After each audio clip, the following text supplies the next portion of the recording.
Hello दोस्तों, आप सभी का स्वागत है आपके अपने YouTube channel SSC online classes में। दोस्तों आज हम लोग क्लास 10th का मैथ फर्स्ट चैप्टर का ऑब्जेक्टिव देखने वाले हैं, जिस चैप्टर का नाम है वास्तविक संख्या। तो चलिए क्वेश्चन नंबर हम लोग 1 से शुरू करते हैं। क्वेश्चन नंबर 1 में आपका क्वेश्चन कह रहा है कि परिमेय संख्या और अपरिमेय संख्याओं के समूह को क्या कहते हैं। तो परिमेय संख्या और अपरिमेय संख्याओं का समूह को क्या बोलते हैं? वास्तविक संख्या बोलते हैं। क्या बोलते हैं? वास्तविक संख्या। तो इसका ऑप्शन क्या हो जाएगा? ऑप्शन नंबर ए सही हो जाएगा। कौन सी संख्या हो जाएगा? वास्तविक संख्या। हम लोग नेक्स्ट क्वेश्चन देखेंगे। क्वेश्चन नंबर 2 में कह रहे हैं निम्न में से कौन आभास संख्या, कौन सी आभास संख्या। तो आभास संख्या किसे कहते हैं? तो आभास संख्या उस संख्या को कहते हैं जिसमें एक से भाग लगे और अपने आप से भाग लगे, किसी दूसरी संख्या से भाग ना लगे, उसी को क्या बोलते हैं हम लोग? आभास संख्या कहते हैं। इसमें ऑप्शन नंबर ए हो जाएगा जो कि 29। क्या हो जाएगा? 29। 29 में हम लोग क्या कीजिए, एक से भाग लगेगा और 29 से भाग लगेगा, और कोई संख्या जो नहीं है जो 29 को क्या करेगा?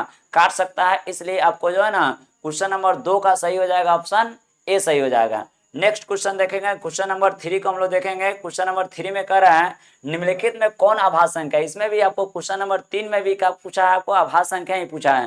तो आभास संख्या इसमें कौन सा हो जाएगा? आभास संख्या आपको जो है ना यानी 23 हो जाएगा। कौन सी संख्या हो जाएगा? 23। यानी ऑप्शन नंबर क्या हो जाएगा? बी सही हो जाएगा।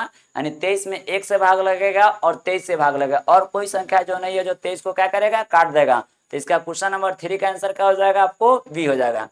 चलिए नेक्स्ट क्वेश्चन देखेंगे। क्वेश्चन नंबर 4 में देखेंगे निम्नलिखित में कौन सी आभास संख्या। इसमें भी आभास संख्या ही पूछा था। आभास संख्या आपको कितना हो जाएगा? इसमें आपको आभास संख्या क्या हो जाएगा? 13 हो जाएगा। 13 में क्या होता है? एक से भाग लगेगा और 13 से भाग लगेगा, और कोई संख्या जो नहीं है जो 13 को क्या करेगा? काट सकता है। इसलिए आपको क्वेश्चन नंबर 4 का आंसर हो जाएगा ऑप्शन सी। नेक्स्ट हम लोग क्वेश्चन देखेंगे। क्वेश्चन नंबर 5 में कह रहा है सआभास संख्याओं का मौसा क्या होता है। तो इसको याद करेंगे। सआभास संख्याओं का मौसा कितना होता है? एक होता है। इसलिए ऑप्शन इसका क्या हो जाएगा? सी सही हो जाएगा। कौन से सही हो जाएगा? सी। नेक्स्ट क्वेश्चन देखेंगे। क्वेश्चन नंबर 5 में देखेंगे सबसे छोटी आभास संख्या क्या होता है। तो सबसे छोटी आभास संख्या जो है ना कितना होता है? 2 होता है। क्या हो जाएगा? 2। तो ऑप्शन क्या हो जाएगा? आपको सी सही हो जाएगा। नेक्स्ट क्वेश्चन देखेंगे। क्वेश्चन नंबर 7 में कह रहा है निम्नलिखित में कौन सा आभास संख्या। फिर आभास संख्या आ गया। आपको एग्जाम में आभास संख्या एक नए क्वेश्चन आते हैं, ठीक है ना। इसलिए आभास संख्या को आप 1 से लेकर 100 तक ले आप अच्छे से देख लेंगे तो बहुत बेहतर होगा। आपने पूछा इसमें आभास संख्या पूछा है तो आपको क्या होगा? 41 यानी 41 जो है ना ये आभास संख्या। ऑप्शन क्या हो जाएगा? सी सही हो जाएगा। नेक्स्ट क्वेश्चन देखेंगे। क्वेश्चन नंबर 8 में कह रहा निम्नलिखित में कौन सी सबसे छोटी प्राकृतिक संख्या। तो सबसे छोटी प्राकृतिक संख्या क्या होता है? 1 होता है। सबसे छोटी प्राकृतिक संख्या 1, और सबसे बड़ी प्राकृतिक संख्या करेगा तो क्या होगा? इन्फिनाइट, यानी क्या होगा? अनंत बोलेंगे। यानी ऑप्शन क्या हो जाएगा? इसका सी सही हो जाएगा।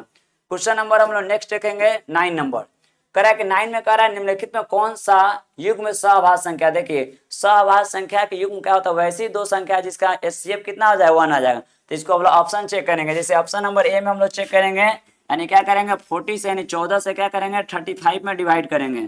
तो 14 दूना कितना होता है? 28। 15 में से 8 चला जाएगा, 7 हो जाएगा, एक कट जाएगा। फिर 7 से हम लोग क्या करेंगे? 14 में भाग करेंगे। 7 दूना 14। तो इसका एचसीएफ जो आ रहा है वो क्या हो रहा है? 7 आ रहा है, जो कि हम लोग एचसीएफ कितना आना चाहिए? 1। वही ऑप्शन सही होगा। तो ऑप्शन नंबर ए क्या बना? सही नहीं होगा। अब ऑप्शन हम लोग बी को चेक करेंगे। बी में क्या करेंगे? 18 से 25 में भाग करेंगे। 18 एकम 18 हो जाएगा। 15 में से 8 चल जाएगा, 7 हो जाएगा, या एक एक कट जाएगा। 7 से फिर 18 में भाग करेंगे। 7 दूना 14, यहाँ शेष गिरेगा 4। फिर 4 को घेरेंगे। 7 से 4 एकम 4, शेष गिरेगा 3। फिर 3 से 4 में भाग करेंगे, 1 3 शेष गिरा 1। 1 से 3 में करेंगे तो कट जाएगा। इसका एचसीएफ कितना होगा? 1। तो इसका ऑप्शन क्या हो जाएगा? आपको बी सही हो जाएगा। क्वेश्चन नंबर 9 का आंसर क्या हो जाएगा? बी सही हो जाएगा। चलिए नेक्स्ट क्वेश्चन हम लोग देखेंगे। Question number 10। 10 में कह रहा है निम्नलिखित में कौन सा यौगिक संख्या। देखिए इसमें यहाँ यौगिक होगा। क्या होना चाहिए? यौगिक। तो यौगिक संख्या क्या होता है कि एक से भाग लगे और अपने आप से भी लगे और किसी दूसरे संख्या से भी लगे, तब उसको क्या बोलते हैं? यौगिक संख्या बोलते हैं। तो यौगिक संख्या आपको कितना हो जाएगा? 21। कितना हो जाएगा इसका? 21। 21 जो है ना आपको क्या होगा? 1 से भी लग जाता है, 21 से लग जाएगा, 3 से भी लग जाएगा, 7 से लग जाएगा। इसलिए क्या होगा? यौगिक संख्या क्या हो जाएगा? आपको 21 हो जाएगा, जो कि क्वेश्चन नंबर आपको 10 का आंसर क्या हो जाएगा? बी हो जाएगा। नेक्स्ट क्वेश्चन देखेंगे 11। क्वेश्चन नंबर 11 में कह रहा है निम्नलिखित में कौन आभास संख्या था। आभास संख्या अभी बताए हैं, तो आभास संख्या क्या हो जाएगा? आपको डी हो जाएगा। क्या हो जाएगा? 31। 31 क्या होता है? आभास संख्या है।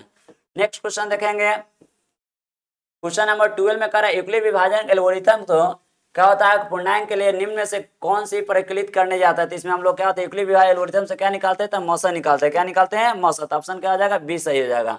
नेक्स्ट क्वेश्चन हम तो देखेंगे। क्वेश्चन नंबर 30 में कह रहा है कि 2x के पावर n प्लस 1 का एक गुणांक x प्लस 1 होते n निश्चित रूप से किससे विभाजित हो जाती है, तो ये क्या होता है, एक विषम पूर्णांक होगा। ऑप्शन क्या हो जाएगा, 30 का ऑप्शन क्या हो जाएगा, ए हो जाएगा। नेक्स्ट क्वेश्चन देखेंगे हम लोग 40।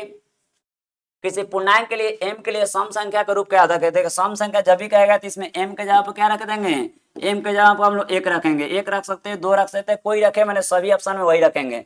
जैसे यहाँ m के जगह पे 1 रखेंगे तो क्या होगा, 1 में 1 और 2 क्या होगा, 3, 3 तो हम लोग क्या हो जाएगा, विषम हो जाएगा। यहाँ 1 रखते हैं तो 2 1 क्या होगा, 3 भी विषम हो जाएगा। यहाँ 1 रखेंगे तो 2, यानी 2 क्या होता है, सम संख्या होता है, इसलिए ऑप्शन क्या हो जाएगा, सी सही हो जाएगा। नेक्स्ट क्वेश्चन देखेंगे हम लोग 15 नंबर। करा दो धन पूर्णांक को a तथा b के लिए यदि a बराबर बी क्यू प्लस आर हो तो इसमें किसके बराबर होगा, ठीक है ना। तो इसमें देखिए जब भी r क्या होता है हमेशा भाजक से छोटा, या तो क्या 0 हो सकता है या तो छोटा ही गिरेगा, इसलिए ऑप्शन क्या हो जाएगा, इसको डी हो जाएगा। आपको 15 का आंसर क्या हो जाएगा, ऑप्शन डी। आई होप यह ऑब्जेक्टिव आपको समझ में आया होगा। फिर हम लोग ऑब्जेक्टिव इसी चैप्टर को हम लोग नेक्स्ट वीडियो में देखेंगे।